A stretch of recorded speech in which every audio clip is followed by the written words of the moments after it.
ওং পরমাত্মা নমঃ। শুনছেন শ্রীমদ্ ভাগবত পাঠ এর মাহাত্ম্য।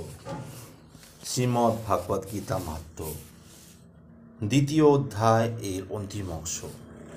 কর্মজং বুদ্ধিযুক্তা হি ফলং ত্যক্ত্বা মনীষিণা জন্ম বন্ধা বিনির্মুক্তা পদং গচ্ছন্তা নায়য়ম।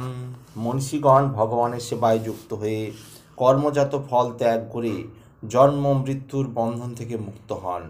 এভাবে তারা সমস্ত দুঃখ দুর্দশার অতীব অবস্থা লাভ করেন। যদা তে মোহ কুরিকলং বুদ্ধির্ব্যতিতরিষ্যতি তদা গন্তসি নির্বেদাং শ্রুতবস্য শ্রুতস্য চ। এভাবে পরমেশ্বর ভগবানের অর্পিত নিষ্কাম কর্ম ত্যাগ করতে করতে যখন তোমার বুদ্ধি মোহরূপ গভীর অরণ্যকে সম্পূর্ণ অতিক্রম করবে, তখন তুমি যা কিছু শুনেছ, যা কিছু শ্রবণীয়, সেই সবের প্রতি সম্পূর্ণভাবে নিরপেক্ষ হতে পারবে। শ্রুতি বিপ্রতিপন্নাতে যদা শাশ্বতী নিশ্চলা সমাধাবচলা বুদ্ধিস্তথা যোগমম্বস্পি। তুমি তোমার বুদ্ধি যখন বেদের চরিত্র ভাষার দ্বারা আর অবিচলিত হবে না, আত্মোপলব্ধি সমাধিতে স্থির হবে, তখন তুমি দিব্যজ্ঞান লাভ করে ভক্তিযোগে অধিষ্ঠিত হবে। অর্জুন উবাচ শ্রিতপজ্ঞস্য কা ভাষা সমাধিস্থস্য কেশব শীতধিকিং প্রভাসেত কিমাসীত ব্রজেত কিম। অর্জুন জিজ্ঞাসা করেন, হে কেশব, স্থিতপজ্ঞ অচলা বুদ্ধিসম্পন্ন মানুষের লক্ষণ কি? কিভাবে এরা কথা বলেন, কিভাবে অবস্থান করেন এবং কিভাবেই তিনি বিচরণ করেন? শ্রী ভগবান উবাচ প্রজহাতি যদা কামান সর্বান পার্থ মনোগতান আত্মন্যেবাত্মনা তুষ্ট স্থিতপ্রজ্ঞস্তদুচ্যতে। পরমেশ্বর ভগবান বললেন, হে পার্থ, জীব যখন মানসিক জল্পনা কল্পনা থেকে উদ্ভূত সমস্ত মনোগত কাম পরিত্যাগ করে তার মন যখন পবিত্রভাবে হয়ে আত্মাতেই পরিতৃপ্তি লাভ করে, তখন তাকে স্থিতপ্রজ্ঞ বলা হয়। দুঃখে স্বনুদ্বিগ্ন মনা সুখেষু বিগত স্পৃহা বিতরাগ ভয় ক্রোধ স্থিতধি মুনিরুচ্যতে। ত্রিতাপ দুঃখ উপস্থিত হলেও যখন মন বিঘ্ন হয় না, সুখ উপস্থিত হলেও তার স্পৃহা হয় না, তিনি রাগ ভয় ক্রোধ ইত্যাদি থেকে মুক্ত, তিনি স্থিতধি অর্থাৎ স্থিতপ্রজ্ঞ। য সর্বত্রানভিস্নেহস্তৎপ্রাপ্য শুভাশুভম নাভিনন্দতি না স্পৃষ্টি তস্য প্রজ্ঞা প্রতিষ্ঠিতা। জড়জগতে যিনি সমস্ত বিষয়ে আসক্তি রহিত, যিনি প্রিয় বস্তু লাভে আনন্দিত হন না, অপ্রিয় বিষয় উপস্থিত হলে দেশ করেন না, তার পূর্ণ জ্ঞানে প্রতিষ্ঠিত রয়েছেন তিনি। যদা সংহরতি চায়ং কুর্মহঙ্গা নিবসর্বশ ইন্দ্রিয়াণীন্দ্রিয়ার্থেভ্যস্তস্য প্রজ্ঞা প্রতিষ্ঠিতা। কুর্ম যেমন তার অঙ্গসমূহ কঠিন বহিরাবরণের দ্বারা সংকুচিত করে, তেমনি যে ব্যক্তি তার ইন্দ্রিয়গুলিকে ইন্দ্রিয়ের বিষয় থেকে প্রত্যাহার করে নেন, তার চেতনা চিন্ময় জ্ঞানে প্রতিষ্ঠিত। বিষয়া বিনির্বন্তন্তে নিরাহারস্য দেহিনা রসবর্জং রসোহবস্য পরং দৃষ্টা নিবর্ততে। দেহ বিশিষ্ট জীব ইন্দ্রিয় সুখ ভোগ থেকে নিবৃত্ত হতে পারে, কিন্তু তবুও ইন্দ্রিয় সুখ ভোগের আসক্তি থেকে যায়। কিন্তু উচ্চ স্তর স্বাদ আস্বাদন করার ফলে তিনি সেই বিষয় তৃষ্ণা থেকে চিরতরে নিবৃত্ত হন। যতোহপি কৌন্তেয় পুরুষস্য বিপশ্চিতা ইন্দ্রিয়াণি প্রমাথিনী হরন্তি প্রসভং মনা। এই কৌন্তেয়, ইন্দ্রিয়সমূহ এতই বলহীন ও ক্ষোভকারী যে তারা অতি যত্নশীল বিবেক সম্পন্ন পুরুষের মনকেও বলপূর্বক বিষয় অভিমুখে আকর্ষণ করে। তানি সর্বাণি সংযমযুক্ত আশিত মৎপরা বাসহি যস্যেন্দ্রিয়াণি তস্য প্রজ্ঞা প্রতিষ্ঠিতা। যিনি তার ইন্দ্রিয়গুলিকে সম্পূর্ণ সংযত করে আমার প্রতি উত্তমা ভক্তিপরায়ণ হয়ে তার ইন্দ্রিয়গুলিকে সম্পূর্ণ বশীভূত করেছেন, তিনি স্থিতপ্রজ্ঞ। ধায়ত বিষয়ান পুংস সঙ্গস্তে সুপাপজায়তে সঙ্গাৎ সঞ্জায়তে কাম কামাৎ ক্রোধঃ ভিজায়তে ক্রোধাৎ ভবতি সম্মোহ সম্মোহাৎ স্মৃতিবিভ্রমা স্মৃতিভ্রংশাৎ বুদ্ধিনাশ বুদ্ধিনাশং প্রণশ্যন্তি। ইন্দ্রিয়ের বিষয়সমূহ সম্বন্ধে চিন্তা করতে করতে মানুষের তাতে আসক্তি জন্মায়, আসক্তি থেকে কাম উৎপন্ন হয়, কামনা থেকে ক্রোধ উৎপন্ন হয়, ক্রোধ থেকে সম্মোহ, সম্মোহ থেকে স্মৃতিবিভ্রম, স্মৃতিবিভ্রম থেকে বুদ্ধিনাশ এবং বুদ্ধিনাশ হওয়ার ফলে সর্বনাশ। সুতরাং মানুষ পুনরায় জড়জগতের অন্ধরূপে অধিপতিত হয়। রাগদেশ বিমুক্তেষু বিষয়ানিন্দ্রিয়শ্চরণ আত্মা বৈশে বিধোয়াত্মা প্রসাদম ধিগচ্ছন্তি। সংযত চিত্ত মানুষ প্রিয় জগতে স্বাভাবিক আসক্তি, অপ্রিয় বস্তুর স্বাভাবিক বিদ্বেষ থেকে মুক্ত হয়ে তার বশীভূত ইন্দ্রিয়ের দ্বারা ভগবত ভক্তি অনুসরণ করে ভগবানের কৃপা লাভ করেন। প্রসাদে সর্বদুঃখানাং হানিরসোপজায়তে প্রসন্নচেতসা হ্যাসু বুদ্ধি পর্যবতিষ্ঠতে। চিন্ময় চেতনায় অধিষ্ঠিত হওয়ার ফলে তখন আর জড়জগতে ত্রিতাপ দুঃখ থাকে না। এভাবে প্রসন্নতা লাভ হওয়ার ফলে বুদ্ধি শীঘ্রই স্থির হয়। নাস্তি বুদ্ধিরযুক্তস্য ন চাতুর্যস্য ভাবনা ন চ ভাবয়ত স্বান্তিরশান্তস্য কুত সুখাম। যে ব্যক্তি কৃষ্ণ ভাবনাময় যুক্ত নয়, তার চিত্ত সংযত নয়, তার পরমার্থিক বুদ্ধি থাকতে পারে না, তার পরমার্থ চিন্তা শূন্য ব্যক্তির শান্তি লাভের কোনো সম্ভাবনা নেই। এই রকম শান্তিহীন ব্যক্তির প্রকৃত সুখ কোথায়?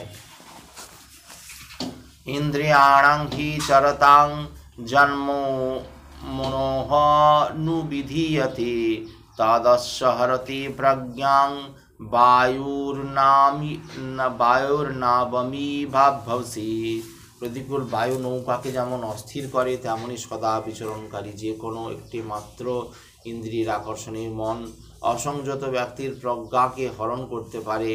তস্মাৎ যস্য মহাবাহো নিগৃহীতানি সর্বসা ইন্দ্রিয়াণি ইন্দ্রিয়ার্থেভ্যস্তস্য প্রজ্ঞা প্রতিষ্ঠিতা।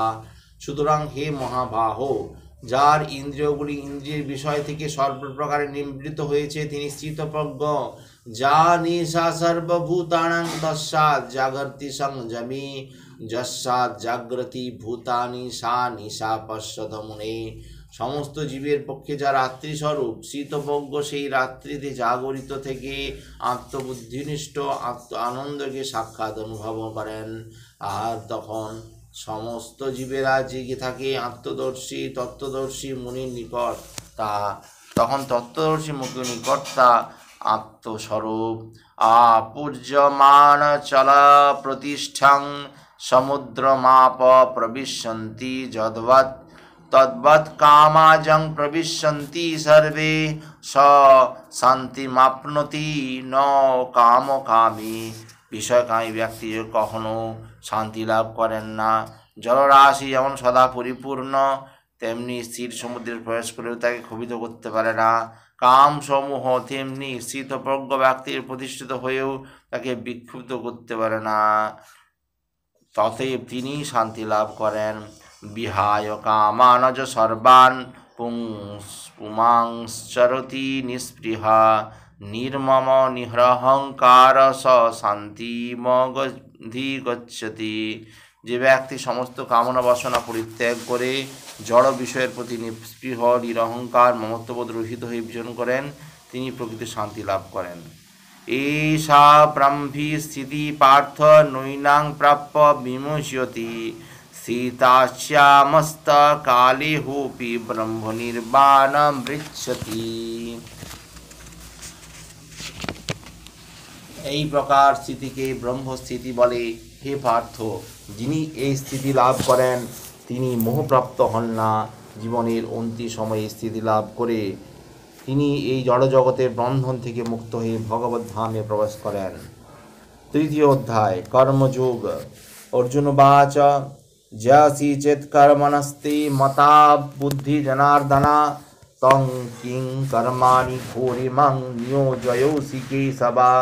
অর্জুন বলেন, হে জনার্দন, হে কেশব, যদি তোমার মতে কর্ম অপেক্ষা ভক্তি বিষয়নী বুদ্ধি শ্রেষ্ঠতর হয়, তাহলে ভয়ানক যুদ্ধে নিবৃত্ত হওয়ার জন্য কেন আমাকে প্ররোচিত করছো?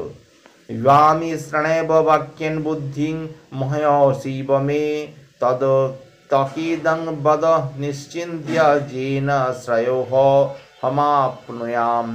তুমি এই দার্থক বোধের বাক্য দ্বারা আমাকে বিভ্রান্ত করছো, তাই দয়া করে নিশ্চিতভাবে বলো কোনটি আমার পক্ষে শ্রেয়কর।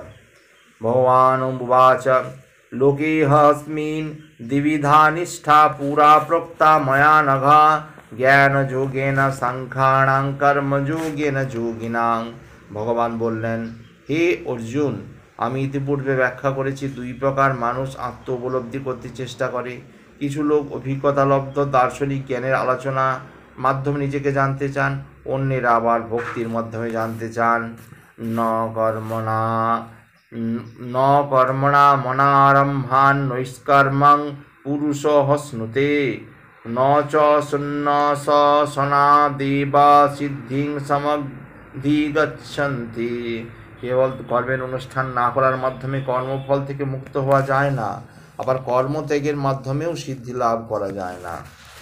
ন হি কশ্চিৎ ক্ষণমপি জাতু তিষ্ঠত্য কর্মকৃৎ কার্যতে হব্যস কর্ম সর্বপ্রকৃতির জৈগুণে।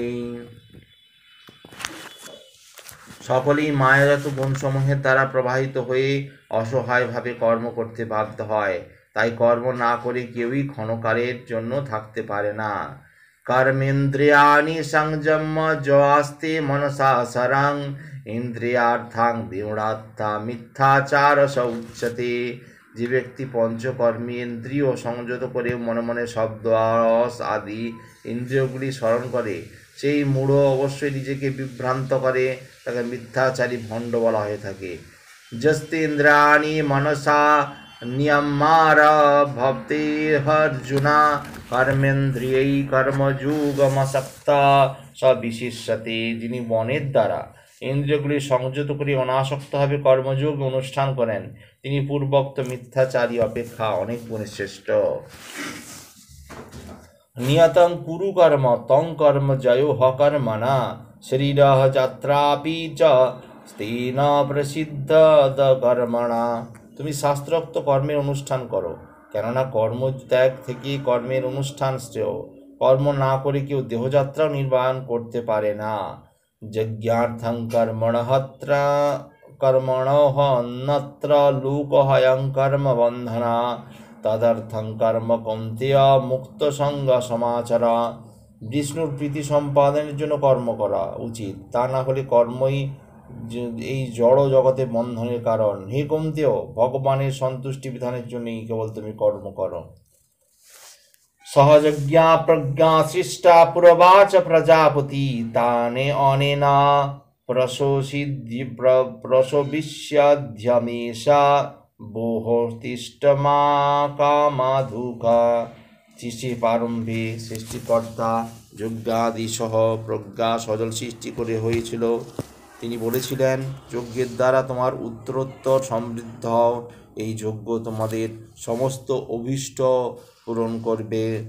দেবান ভাবয়তানেনা তা দেবা ভাবয়ন্তু বা পরস্পরং ভাবয়ন্তৌ শ্রেয়া পরম বাস্প্রসাথ। তোমার যজ্ঞ অনুষ্ঠানে প্রীত হয়ে দেবতারা তোমাদের প্রীতি সাধন করবেন। এইভাবেই পরস্পরের প্রীতি সম্পাদন করার মাধ্যমে তোমরা পরম মঙ্গল লাভ করবে। ইষ্টান ভোগান হি দেব দাস্যন্তে যজ্ঞ ভাবিতা তৈর্দত্যান প্রদায়ভ্যৈ যো ভুঙস্তে স্তেন এব সা। যজ্ঞের ফলে সন্তুষ্ট হলে দেবতারা তোমাদের বাঞ্ছিত ভোগ্য বস্তু প্রদান করবেন, কিন্তু দেবতাদের প্রদত্ত বস্তু তাদের নিবেদন না করে যে ভোগ করে সে নিশ্চয়ই চোর। যজ্ঞ শিষ্টা সিনৌ শান্ত মুচ্যন্তে ক্লীন বিষয় ভুজন্তে তে তঘং পাপা যে পচ্যন্তাত্য কারণাৎ। ভগবত ভক্তেরা সমস্ত পাপ থেকে মুক্ত হন, কারণ তারা যজ্ঞা বশিষ্ঠ অন্নাদি গ্রহণ করেন। কেবল তারা স্বার্থপর হয়ে নিজের ইন্দ্রিয়ের পরিতৃপ্তির জন্য অন্নাদি পাক করে তারা কেবলই পাপ ভোজন করেন। অন্নাদ ভবন্তি ভূতানি পর্জন্যাদন্ন সম্ভবা যজ্ঞাৎ ভবতি পর্জন্যযজ্ঞ কর্ম সমুদ্ভবা। অন্ন খেয়ে প্রাণীগণ জীবন ধারণ করে, বৃষ্টি হওয়ার ফলে অন্ন উৎপন্ন করে, যজ্ঞ অনুষ্ঠান করার ফলে বৃষ্টি উৎপন্ন হয়, শাস্ত্রজ্ঞ কর্ম থেকে যজ্ঞ উৎপন্ন হয়। কর্ম ব্রহ্মোদ্ভবং বৃদ্ধি ব্রহ্মাক্ষর সমুদ্ভবং তস্মাৎ সর্বগতং ব্রহ্ম নিত্যং যজ্ঞে প্রতিষ্ঠিতম। যজ্ঞাদি কর্ম বেদ থেকে উদ্ভূত, বেদ ও অক্ষর পরমেশ্বর ভগবান প্রকাশিত হয়েছে, অতএব সর্বব্যাপক ব্রহ্ম সর্বদা যজ্ঞে প্রতিষ্ঠিত আছেন। এবং প্রবর্তিতং চক্রাং নানুবর্তয়তিহাজা অঘায়োরিন্দ্রিয়ারামো মুঘং পার্থ সজীবতি। হে অর্জুন, যে ব্যক্তি এই জীবনে বেদের দ্বারা প্রতিষ্ঠিত যজ্ঞ অনুষ্ঠানের পন্থা অনুসরণ করে না, সেই ইন্দ্রিয় পরায়ণ ব্যক্তি বৃথা জীবন ধারণ করে। যস্তাপ্তারতিরেব স্বাদাত্য তৃপ্তশ্চ মানবাৎ আত্মনৈবাচ সন্তুষ্টশ্চ কার্যং ন বিদ্যতে। যে ব্যক্তি আত্মাতেই প্রীত, আত্মাতেই তৃপ্ত, আত্মাতেই সন্তুষ্ট, তার কোনো কর্তব্য কর্ম নেই। নৈব তস্য কৃতেনার্থ না কৃতেনেহ কশ্চন ন চাস্য সর্বভূতেষু কশ্চিদর্থ ব্যপাশ্রয়া। মাত্রা আনন্দ অনুভবকারী ব্যক্তির এই জগতের ধর্ম অনুষ্ঠানের প্রয়োজন নেই, কোনো কর্ম প্রয়োজন নেই, কোনো প্রাণীদের ওপর নির্ভরও করতে হয় না।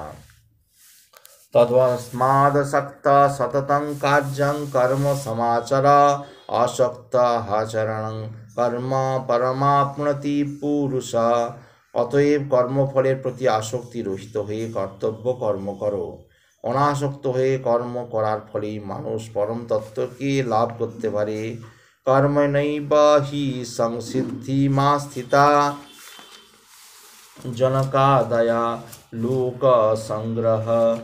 লোক সংগ্রহমি বাপি সংস্পর্শনা কর্তুমহসি। জনক রাজা আদিও কর্ম দ্বারাই সংসিদ্ধি প্রাপ্ত হয়েছিলেন, অতএব জনসাধারণকে শিক্ষা দেওয়ার জন্য কর্ম করা উচিত। যদাচরতি শ্রেষ্ঠ তদ্তদীবতর জনা সযৎ প্রমাণং কুরুতে লোকস্তন অনুবর্ততে। শ্রেষ্ঠ ব্যক্তি যা আচরণ করে সাধারণ মানুষের তা অনুকরণ করা উচিত। তিনি যা প্রমাণ করেন তাই পৃথিবী অনুসরণ করে। ন মে পার্থান্তি কর্তব্যং ত্রিষু লোকেষু কিঞ্চনা রণাবক্তমবাত্তমবং বর্তম এব চ কর্মণি। হে পার্থ, এই জগতে আমরা কিছু কর্তব্য নেই, অপ্রাপ্ত কিছু নেই, প্রাপ্তও কিছু নেই। যদি হন্যং ন বর্তীয়ং জাতু কর্মণ্য তন্দ্রিত মম বর্তানুবর্তন্তে মনুষ্যা পার্থ সর্বশ। এ পার্থ, যদি অনলস হয়ে কর্তব্য কর্মে প্রবৃত্ত না হই, তবে আমরা অনুবর্তী হয়ে সমস্ত মনুষ্যই কর্ম ত্যাগ করবে। উৎসিদেয়ুরি মে লোকা যকুর্যাং কর্ম চিদহম শঙ্করস্য চ কর্তা সামুপহন্যামি মা প্রজা। যদি আমি কর্ম না করি তাকে সমস্ত লোক উৎপন্ন করবে, আমি বর্ণসংকর সৃষ্টির কারণ হব।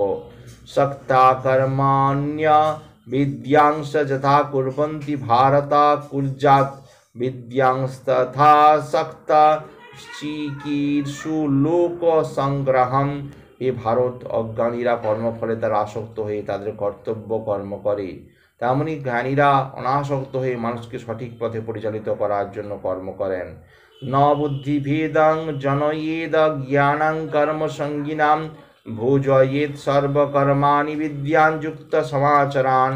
জ্ঞানবান ব্যক্তিরা কর্মাসক্ত জ্ঞানহীন ব্যক্তিদের দ্বারা বুদ্ধি দ্বারা বিভ্রান্ত করবেন না, বরং তারা ভক্তিযুক্ত চিত্তে সমস্ত কর্ম অনুষ্ঠান করে জ্ঞানহীন ব্যক্তিদের কর্মে পবিত্র করবেন। प्रकृत्रे क्रियमाणानि गुणे कर्माणि सर्वशः अहंकार विमूढात्मा कर्ताहमीति वन्यते। অহংকারে মোহচ্ছন্ন জীব জড়া প্রকৃতির ত্রিগুণ দ্বারা ক্রিয়মান সমস্ত কার্যকে স্বীয় কার্য বলে মনে করে, আমি কর্তা এরকম অভিমান করে। তত্ত্ববিত্তু মহাবাহো গুণকর্ম বিভাগয়ো গুণা গুণেষু বর্তন্ত ইতি মত্তা ন সজ্জতে। এ মহাবাহ তত্ত্বজ্ঞ ব্যক্তি ভগবত ভক্তিমুখী কর্ম ও সকাম কর্মের পার্থক্য ভালোভাবে অবগত করে, তখন ইন্দ্রিয় সুখ ভোগাত্মক কার্যে প্রবৃত্ত হয় না। প্রকৃতি গুণ সংমূঢ়া সজ্জন্তে গুণ কর্মসু তান কৃৎস্নবিদো মন্দান কৃৎস্নবিঘ্ন বিচলায়েত। জড়া প্রকৃতির দ্বারা গুণের দ্বারা মহাচ্ছন্ন হয়ে অজ্ঞান ব্যক্তিরা জাগতিক কার্যকলাপে প্রবৃত্ত হয়, কিন্তু তাদের কর্ম বিনষ্ট হলে তত্ত্বজ্ঞানী পুরুষেরা এই মন্দবুদ্ধি অল্পজ্ঞ ব্যক্তিগণকে বিচলিত করেন না। আজ এই পর্যন্তই। তৃতীয় অধ্যায়ের বাকি অংশ আগামী পর্বে। ভালো লাগলে অবশ্যই চ্যানেলটি সাবস্ক্রাইব করবেন, অবশ্যই থাকা বেল আইকন অবশ্যই ক্লিক করবেন। ওম পরমাত্মনে নমঃ।